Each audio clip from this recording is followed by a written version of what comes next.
Hi, my name is Kirk Hamilton. I'm a practicing physician assistant of more than 30 years in nutrition, prevention, and integrative medicine, author, health educator, and host of this show, the Staying Healthy Today Show. Today's show topic is dropping your cholesterol and blood sugar fast. Had a great example of a patient who came in who really did a great job in 1 month of dropping his blood sugar and cholesterol. And I want to share it with you because here's the point.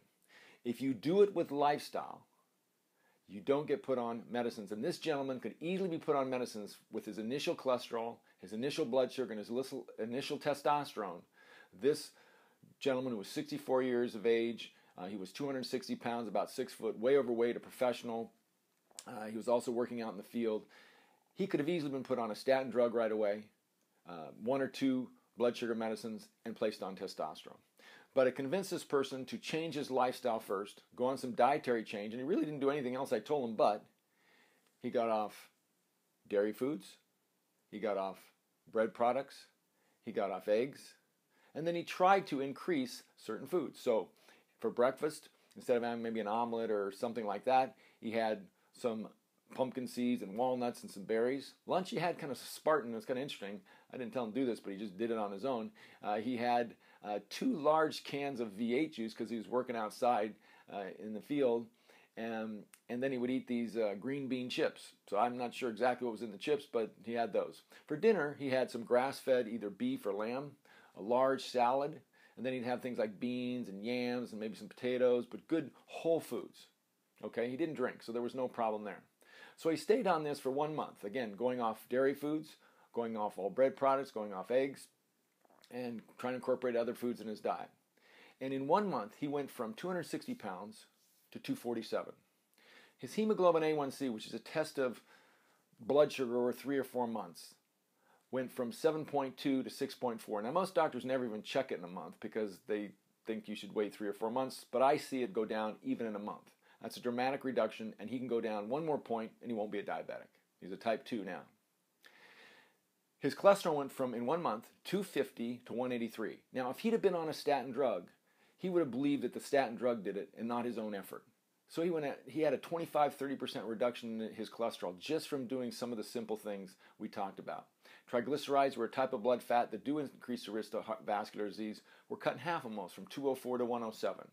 Okay, and his HDL actually went up, and his cholesterol-HDL ratio went from the national risk to heart disease, about 5.4, down to closer to half, 3.6. Now the other thing was and I rechecked those in a month, but I didn't recheck his testosterone.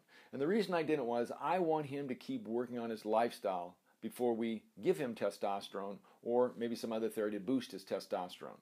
And here's the moral of the story, at least for me, that I feel very strong about. Again, if I would have given him those medicines, legitimately I could have given him a statin drug, I could have given him a blood sugar medicine, I could put him on testosterone right away. If he would have had those same changes, he would have believed that the medicines did most of it. He didn't do it with medicine, and now he knows he did it. He's empowered, and he can control and get into it, that he can control his health. And that's my passion and I want for people. So if you don't do anything, doctors are going to put you on medicines. Don't blame them, blame you for not getting off your behind and doing something. But if you do something, you can be in control. Now, down the road, I think he's going to do fine with the blood sugar issue, and I think he's going to do fine with the lipid issue. I think he's going to become a non-diabetic, and his cholesterol will come down, and his lipids, and those will be fine.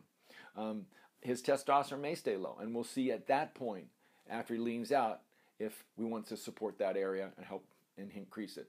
And also his vitamin D went up. He took 10,000 IU for a month and went up from 27 to 55, so now we're in a good range. And his allergy cells went down as well. So my name is Kirk Hamilton. Remember, you can do this. Take charge of your health. And what I suggest you do is take and go do my 21-day healthy living program. For $2 a day, if he would have just not seen me and just done the program, he could have done the same thing and much cheaper. So go to my website, healthylivingforbusypeople.com. If nothing else, sign up for my podcast. Go to Staying Healthy Today and get on my podcast list so you can listen to these, and these will be announced to you as they come on and when I do them. So my name is Kirk Hamilton. You have a fabulous day, and I'll talk to you soon.